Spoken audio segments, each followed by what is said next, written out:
মামু ভাই, আপনার কাছ থেকে একটু মাপ চাই।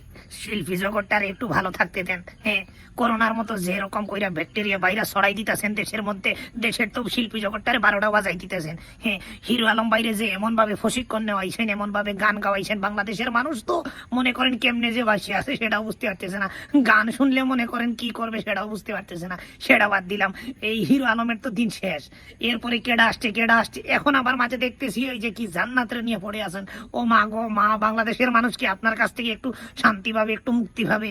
আপনি এরকম করতেছেন কেন বাংলাদেশের মানুষের ইমোশন নিয়ে, সঙ্গীত নিয়ে? ও মা গো মা, সেই বেটি গান গাইতে পারে না, কি যে কয়, শুনে বন্ধু তুই আমারে ভূতা দাবি কাটতেলা, হ্যাঁ ভিড়িতে খাতা দিয়ে সাইপা মেরে মেরে লাই, এমন ভাবে গাইছে মনে করেন আমি নিজে শুনেই নিজে মনে করছে ওরে একটু কি এই যে ও কি যে দিব, হ্যাঁ বুঝতে পারতেছি না আমিও।